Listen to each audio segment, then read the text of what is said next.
আসসালামু আলাইকুম। আজকের বাংলা নিউজে আপনাকে স্বাগত। জানিয়ে দিব এই মুহূর্তে পাওয়া বাংলাদেশের আলোচিত এবং সমালোচিত রাজনৈতিক প্রেক্ষাপট নিয়ে সব গুরুত্বপূর্ণ সংবাদ। শুরুতেই জানিয়ে দিব ৩ শর্ত মানলে যে কোনো দল জামায়াতের সঙ্গে সমঝোতা করতে পারে বলছে শফিকুর রহমান। এরপর জানিয়ে দিব ১২ই ফেব্রুয়ারির নির্বাচন নিয়ে আর কোনো সংশয় নেই বলছে প্রেস সচিব। এবং জানিয়ে দিব পাবনা ও ফরিদপুরের ৪ সংসদীয় আসনের সীমানা পুনর্নির্ধারণ। এদিকে রাজপথে নামলে আমাকেও হত্যা করা হবে এই ভয় কাজ করে মায়ের বলছে হাদির বড় ভাই। এবং জানিয়ে দিব রাশেদের গণ অধিকার ছাড়া ও ধানের শীষে নির্বাচনের কারণ জানালেন নূর। সর্বশেষ জানিয়ে দিব প্রার্থী ঘোষণা করে অন্তর্বর্তী সরকারকে যে শর্ত দিল জাপা। দর্শক শুনছিলেন এতক্ষণ সংবাদের প্রধান প্রধান শিরোনাম, এবার জানিয়ে দিব বিস্তারিত। তবে তার আগে অনুরোধ থাকবে ভিডিওটিতে একটি লাইক এবং কমেন্টস করে জানিয়ে দিন আজকের এই ভিডিও সম্পর্কে আপনার মূল্যবান মতামত। আর অবশ্যই এই ভিডিওটি আপনার ফেসবুক সোশ্যাল মিডিয়ায় শেয়ার দিয়ে ছড়িয়ে দিন। আর জানিয়ে দিন আপনি কোন জেলা থেকে বা কোথা থেকে আমাদের সংবাদটি শুনছেন এবং দেখছেন। অনুরোধ থাকবে আপনি যদি আমাদের এই চ্যানেলটিতে নতুন হয়ে থাকেন তাহলে অবশ্যই চ্যানেলটি সাবস্ক্রাইব করে পরবর্তী আপডেট সংবাদ পেতে চোখ রাখুন গ্লোবাল বাংলা নিউজে। ৩ শর্ত মানলে যে কোনো দল জামায়াতের সঙ্গে সমঝোতা করতে পারে বলছে শফিকুর রহমান। ৩ শর্ত মানলে যে কোনো দল জামায়াতের সঙ্গে নির্বাচনী সমঝোতা করতে পারে বলে মন্তব্য করেন দলটির আমির শফিকুর রহমান। তার ভাষ্য শর্তগুলো হলো দুর্নীতি করবে না, দুর্নীতিবাজকে প্রশ্রয় দেওয়া হবে না, সমাজের সর্বস্তরের সবার জন্য সমান বিচার নিশ্চিত করা হবে, কোনো রাজনীতিবিদ বিচারে হস্তক্ষেপ করতে পারবেন না, সংস্কারের সব সুপারিশ বাস্তবায়নের প্রতিশ্রুতি দিতে হবে। শুক্রবার দুপুরে রাজধানীর শেরেবাংলা নগরের বাংলাদেশ চীন মৈত্রী সম্মেলন কেন্দ্রে জামায়াতের ছাত্র সংগঠন ইসলামী ছাত্র শিবিরের কেন্দ্রীয় সদস্য সম্মেলনে প্রধান অতিথির বক্তব্যে তিনি এসব কথা বলেন। ছাত্র শিবির সম্পর্কে জামায়াতের আমির বলেন, এটি এখন শুধু একটি সাধারণ ছাত্র সংগঠন নয়, ২৪-এর বিপ্লব পরবর্তী সময়ে বাংলাদেশের ছাত্র সমাজ ভালোবাসা দিয়ে এই সংগঠনকে গ্রহণ করেছে, তাদের ম্যান্ডেট দিয়েছে। আজ ছাত্র শিবিরকে ছাত্র সমাজের অভিভাবকের দায়িত্ব পালন করতে হবে। গত ৫৪ বছর ছাত্রদের হাত থেকে কলম কেড়ে নেওয়া হয়েছিল বলে মন্তব্য করে শফিকুর রহমান বলেন, কমলমতি ছাত্রদের বিভ্রান্ত করে তাদের হাতে অস্ত্র তুলে দেওয়া হয়েছিল, শিক্ষা প্রতিষ্ঠানগুলো মিনি ক্যান্টনমেন্টে পরিণত হয়েছিল, মেয়েদের ইজ্জত, ছাত্রদের জীবন ও ক্যারিয়ারের কোনো নিশ্চয়তা ছিল না। সেই কালো অধ্যায় বিদায় নিতে শুরু করেছে, কিন্তু কালো ছায়া এখনো জাতির উপর থেকে যায়নি। এই কালো ছায়া খতম না করা পর্যন্ত ছাত্র শিবিরের লড়াই অব্যাহত রাখতে হবে।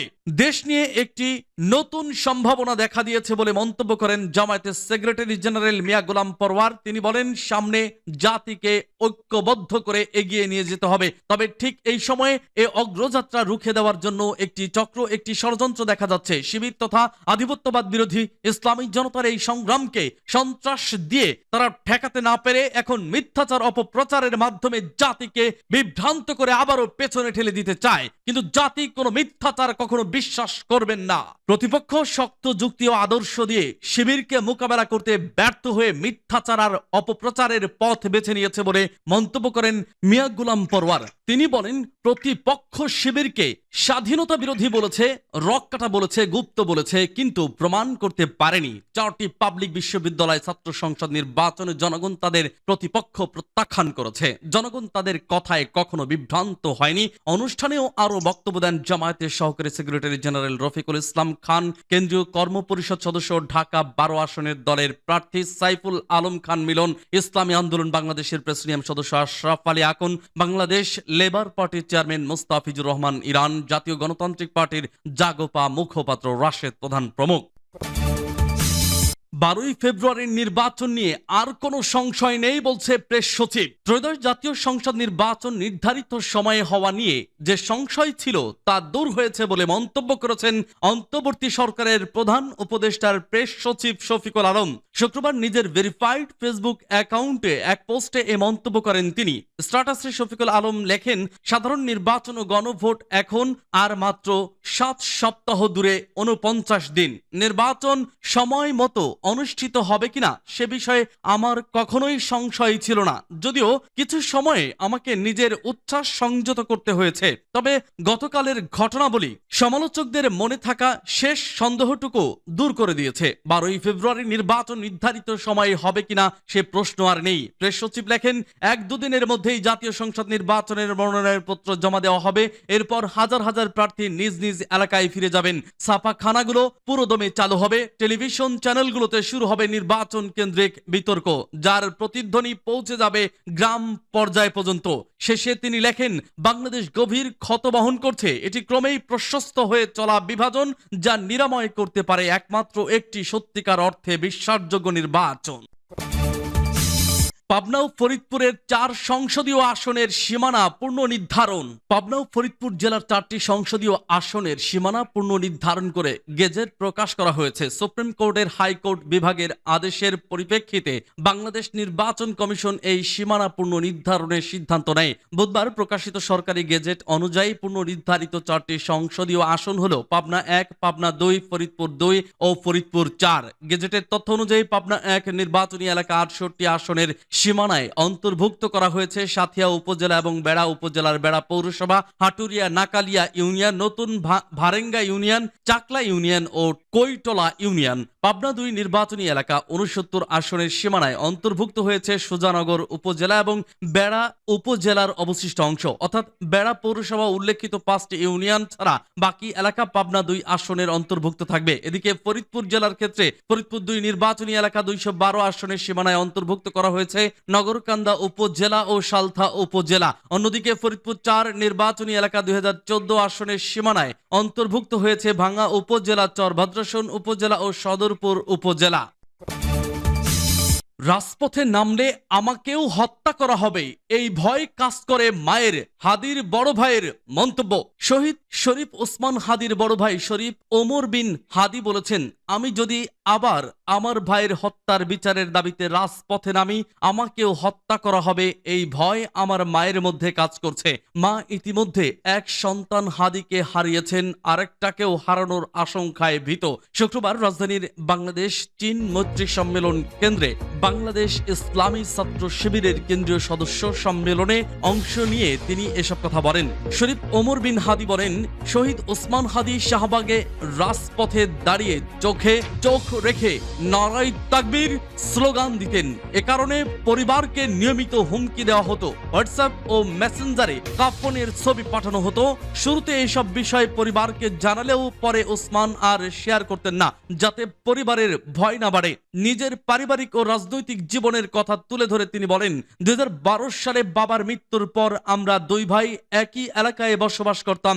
জুলাই আন্দোলনের সময় থেকে ব্যক্তিগত ব্যবসা ছেড়ে ওসমানের সঙ্গে আন্দোলনে সক্রিয় ছিলাম আমি। ওসমান আমাকে বলতেন, যদি তিনি শহীদ হন তবে আন্দোলন চালিয়ে যেতে হবে এবং আড়ালে থাকতে হবে। শরীফ ওমর বিন হাদি আরো বলেন, আমি কখনো সামনে আসতে চাইনি, কিন্তু আজ আমার ভাই শহীদ হওয়ার বিচারের দাবিতে আপনাদের সামনে দাঁড়াতে বাধ্য হয়েছে। সবাইকে ওসমান হাদির আদর্শ সারা দেশের 56,000 বর্গ মাইলে ছড়িয়ে দেওয়ার আহ্বান জানাই। হত্যাকাণ্ডের বর্ণনায় তিনি বলেন, ঘটনার 2 সপ্তাহ আগে থেকেই খুনি পরিকল্পিতভাবে তাদের আশেপাশে ঘোরাফেরা করছিল। একাধিকবার হত্যা চেষ্টা ব্যর্থ হলেও শেষ পর্যন্ত শুক্রবার জুমার নামাজের পর ওসমানকে গুলি করা হয়। পরবর্তী শুক্রবার রাতে তিনি সিঙ্গাপুরে শহীদ হন। ওমর বিন হাদি বলেন, যদি আল্লামা সাইদির সাক্ষীকে ভারতের কারাগারে পাওয়া যায় আর ওসমানের খুনি 6 ঘন্টার মধ্যে দেশ ছাড়তে পারে, তাহলে এই দেশের সার্বভৌমত্ব কোথায়? রাশেদের গণ অধিকার ছাড়া ও ধানের শীষে নির্বাচনের কারণ জানালেন নূর। বিএনপিতে যোগ দিয়ে ধানের শীষ প্রতীকে নির্বাচন করবেন গণ অধিকার পরিষদের সাধারণ সম্পাদক রাশেদ খান। এ বিষয়ে দলের অবস্থান তুলে ধরেছেন গণ অধিকার পরিষদের সভাপতি নুরুল হক নূর। শুক্রবার রাতে এক বার্তায় এ তথ্য জানিয়েছেন তিনি। নুরুল হক নূর বলেন, রাশেদ খান ঝিনাইদহ 4 থেকে নির্বাচন করেছে, সেখানে নির্বাচনে জয়লাভের কৌশলের জন্য আমরা তাকে দল থেকে অনুমতি দিয়েছি, সে ধানের শীষে নির্বাচন করবে। তিনি আরো বলেছেন, রাশেদ খান গণ অধিকার দল থেকে পদত্যাগ করবে। আমরা শিগগিরই একজনকে ভারপ্রাপ্ত সাধারণ সম্পাদক পদে দায়িত্ব দেব। এদিকে গণ অধিকার পরিষদের উচ্চতর পরিষদ সদস্য ও গণমাধ্যম সমন্বয়ক আবু হানিফ বলেছেন, রাশেদ খান গণ অধিকার পরিষদের সাধারণ সম্পাদকের পদ থেকে পদত্যাগ করে বিএনপিতে যোগ দিচ্ছেন। তিনি বিএনপিতে যোগ দিয়ে ধানের শীষ প্রতীক নিয়ে নির্বাচন করবেন। আর গণ অধিকার পরিষদের সাধারণ সম্পাদক কে হবেন তার নির্বাহী পরিষদ এবং উচ্চতর পরিষদের বৈঠকে সিদ্ধান্ত নেওয়া হবে। প্রার্থী ঘোষণা করে অন্তর্বর্তী সরকারকে যে শর্ত দিল জাপা। ত্রয়োদশ জাতীয় সংসদ নির্বাচনে অংশ নিতে 243 আসনে প্রার্থী ঘোষণা দিয়েছে জাতীয় পার্টির জাপা জিএম কাদের নেতৃত্বাধীন অংশ। তবে প্রার্থী ঘোষণার পর অন্তর্বর্তী সরকারকে শর্ত দিয়েছে দলটি। শুক্রবার রাজধানীর গুলশানের লেকশোর হোটেলে এক সংবাদ সম্মেলনে দলের চূড়ান্ত প্রার্থী তালিকা ঘোষণা করেন মহাসচিব শামীম হায়দার পাটোয়ারি। তিনি স্পষ্ট করে বলেন, ভোটের মাঠে সব দলের জন্য সমান সুযোগ নিশ্চিত না হলে জাতীয় পার্টি নির্বাচন থেকে সরে আসার সিদ্ধান্ত নিতে পারে। শামীম হায়দার পাটোয়ারি বলেন, জাতীয় পার্টি সব সময় জনগণের রায়ের প্রতি শ্রদ্ধাশীল। অতীতেও জনগণের যে কোনো রায় দলটি মেনে নিয়েছে। জাতীয় পার্টি নির্বাচনমুখী দল উল্লেখ করে তিনি বলেন, সুষ্ঠু, অবাধ ও অংশগ্রহণমূলক নির্বাচন আয়োজনের পূর্ব শর্ত হলো আইন শৃঙ্খলা পরিস্থিতি স্থিতিশীল রেখে সব রাজনৈতিক দলের জন্য সমান সুযোগ নিশ্চিত করা। এ দায়িত্ব অন্তর্বর্তী সরকারের। তিনি অভিযোগ করেন, সরকার সে দায়িত্ব যথাযথভাবে পালন করতে ব্যর্থ হচ্ছে, যা উদ্বেগজনক। সারা দেশে জাতীয় পার্টির নেতাকর্মীরা একটি উৎসব মুখর ও অংশগ্রহণমূলক নির্বাচনের জন্য প্রস্তুত। মহাসচিব বলেন, অনেক আসনে একাধিক আগ্রহী প্রার্থী থাকায় মনোনয়ন চূড়ান্ত করতে সময় লেগেছে। যাচাই বাছাই শেষে শুক্রবার চূড়ান্ত প্রার্থী তালিকা প্রকাশ করা হয়েছে। অন্তর্বর্তী সরকার জাতীয় পার্টিকে নির্বাচনে অংশগ্রহণের জন্য প্রয়োজনীয় ও সমান সুযোগ নিশ্চিত করবে বলে আশা প্রকাশ করেন তিনি।